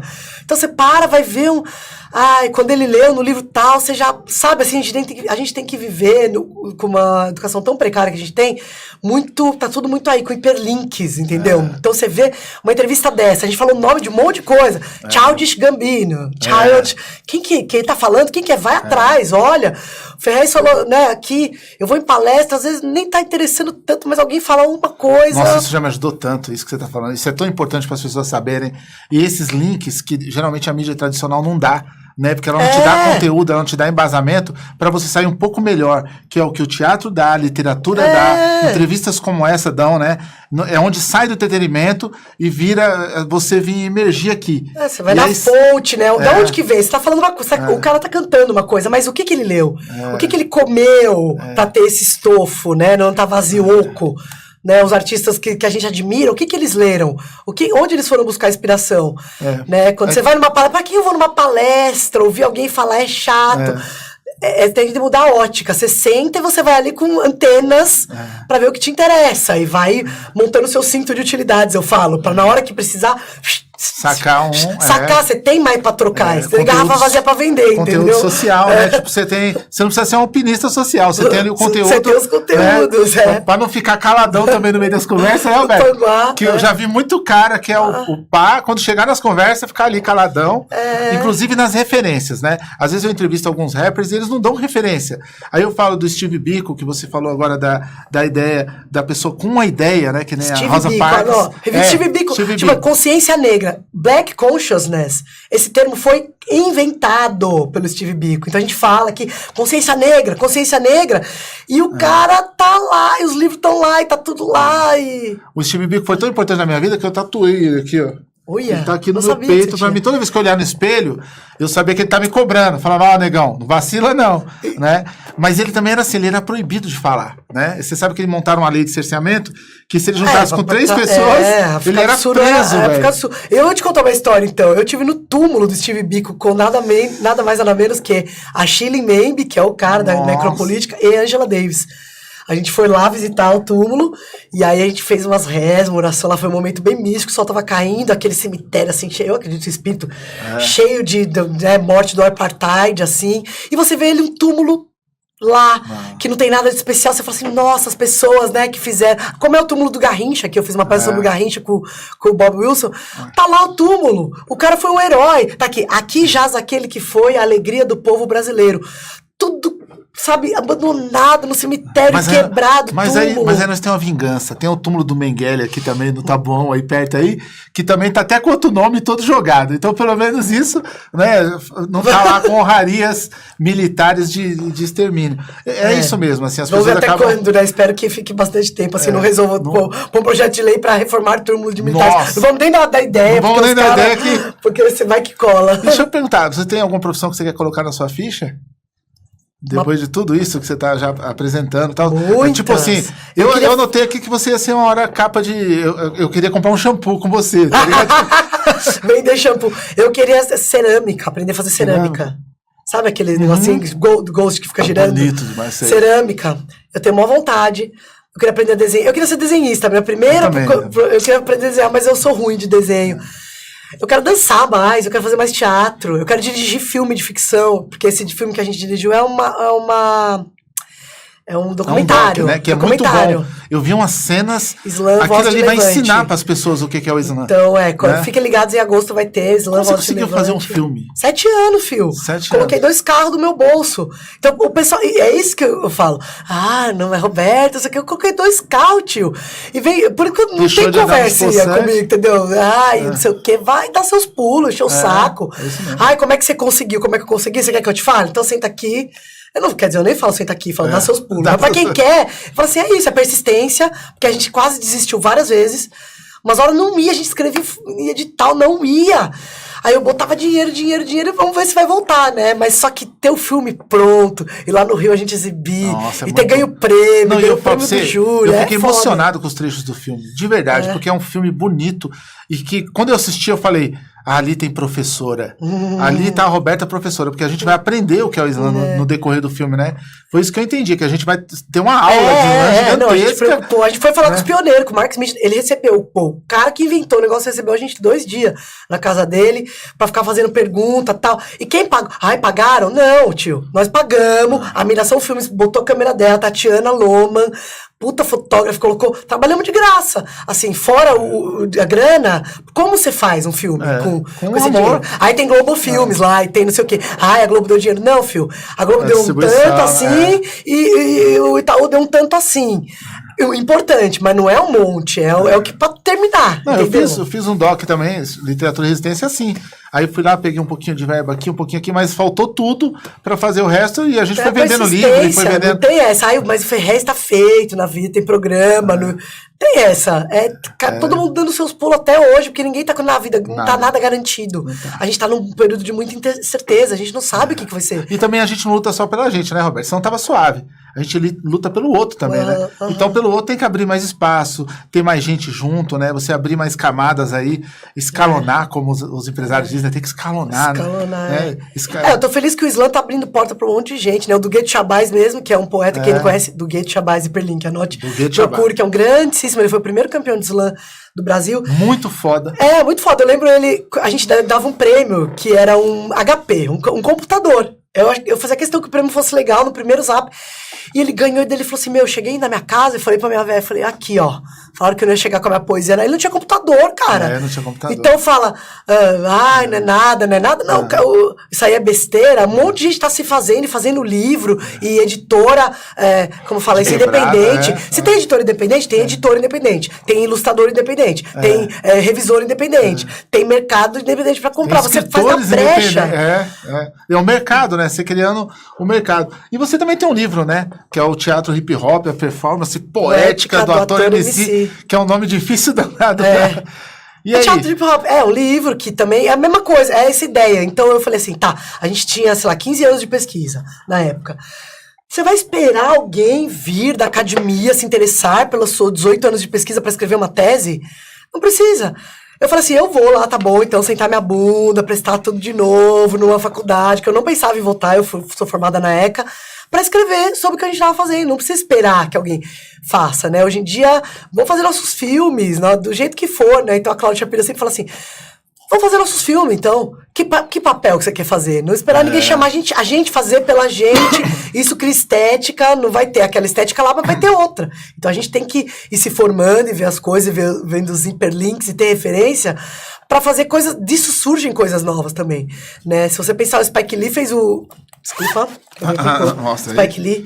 Eles não deixaram porque tava... Ó, tá vendo aqui? Tava vazando, né? Mas eu gostei vazando também, porque tem uma construção. Não, Spike Lee em construção. Não pergunta no meu não, que é Rato de Porão, cara. Deixa o Spike Lee. Meu diretor querido. Spike Lee, se você não viu Faça a Coisa Certa, por exemplo, eu fui na escola de teatro dar aula... E eu falei, o que eu vou dar? Eu falei, o que eu vou dar? Eu vou passar o Faça a Coisa Certa, porque ninguém viu, ninguém tinha visto. Tudo. E não é atual. A Radio Rainha sendo enforcado pela polícia. A coisa mais atual que isso aí, não tem esteticamente aquele filme, musicalmente, o que foi. O namoro dele com a menina, tudo é muito real. Eu na favela, quando a gente tava lá, o cara falou, Fez, vai passar aquele filme do Neguinho. Aí a gente, aquele dos vizinhos, que igual aqui, que a gente ficava sentado na frente da casa, falando da vida dos outros. Então, a gente ia lá assistir Spike Lee, a mesma coisa, né? Mesma coisa. Assim como The Warriors, todos esses filmes que marcaram uma geração. Agora, desse livro, Teatro Hip Hop, que a gente acabou indo do livro para cinema, né? Mas eu queria falar um pouquinho desse livro. É um livro muito bem escrito, você tá de parabéns. Você leu? Eu li todo. Gente! O livro é muito bem escrito. Eu nunca penso que as pessoas leiam o livro. Não, ele faz a construção, ele mostra toda a construção do hip hop, né? Que é a primeira parte do livro todinha, e depois ele vai pro teatro. Você vê como eu li, né? Eu tenho uma crítica a esse livro. Só.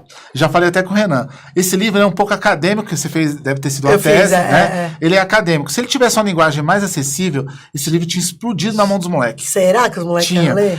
Pensa futuramente, pelo menos aquela primeira parte, você fazendo a linguagem nossa que você tem. Vamos, porque ele é um pouco de, né? Desculpa, mas é verdade. Ele é para quem já estudou um pouco mais, assim. Mas o tema dele é para as pessoas precisam daquele tema. E olha que ele é super destesado, hein? Porque o pessoal geralmente faz tese e depois você tem que destesar para fazer o livro. Eu já fiz ele pensando que era o livro, né? mas ele tem que ter um rigor, por exemplo, assim, sample, para fazer um verbete sample. Não é que eu vou na Wikipedia e vejo que é sample. Eu abro 10 livros, pego 5 capas de disco, vou em 1000 sites pra espremer e fazer um negócio sólido. Então, o primeiro rap gravado foi Rappers Delight, Sugar Hill Gang, Silver Robinson. Aí, rodapé. Mas também consta que a banda tal, em 1900 e tanto, você tem o rigor acadêmico te faz ir na fonte, não tem nada o que eu acho. Tudo ali tem fonte, se você quiser saber. Mas é uma boa ideia fazer um audiovisual, de repente. Porque eu tava ali lendo com a dó. Eu falei, se eu der isso aqui pra tal menino, ele não vai entender. Se eu der isso aqui pra outro cara, não é a hora dele. Pode ser que ele lendo mais livros. Se eu der isso aqui pra outra menina ali, ela vai falar, festa, tá chato. Mas o tema é muito bom. E é muito bem escrito, que eu te falei. Só que não é pra geral. Dá uma mastigada, fazer ilustrado, né? Infelizmente, né? Porque... Porque é coisa do país, porque o certo era uma pessoa de 15 anos conseguir ler. O que eu tô te falando é porque a gente tá do outro lado mesmo, a gente tá vendo que tá difícil a gente dar, né, esse tipo de matéria. E é um livro, por exemplo, que eu levaria pra ONG tranquilo pra dar aula pra molecada, pra pôr na sala de aula, assim. É um trabalho muito bom, você tá de parabéns. Obrigada. Pena que fala pouco, tem que falar mais desse trabalho. Né? Deixar ele mais divulgado. Tá bom. Chegou o momento de eu falar um pouquinho de livro, né, que a gente tá falando de livro, Vamos lá. Vou falar de outro livro aqui. Vou ler um trecho para vocês, certo, Rapa? Vamos lá. Deixa eu achar aqui o trecho. Aqui. O despenhadeiro nem era tão fundo, mas pouca gente se salvou, alguns bem mutilados. Aleixo teve sorte de perder só as 2 pernas e metade de um braço, mas depois achou que foi azar não ter ido com os outros. Custou se recuperar, caiu na deprê, ficou sem namorada, saiu da firma onde trabalhava e não pôde bancar o aluguel da casa. Acabou tendo que morar de favor na casa de uns primos. Favor é modo de dizer, porque pouco tempo antes eram esses primos que estavam na pior. Desempregados e doentes. E tinha sido a família de Aleixo quem socorreu os 2, com remédios comprados pelo próprio Aleixo. Foram outras despesas, tipo diário de hospital, contas atrasadas e até arroz com feijão, já que ali era todo mundo adulto e o leite das crianças não fazia parte do planejamento familiar.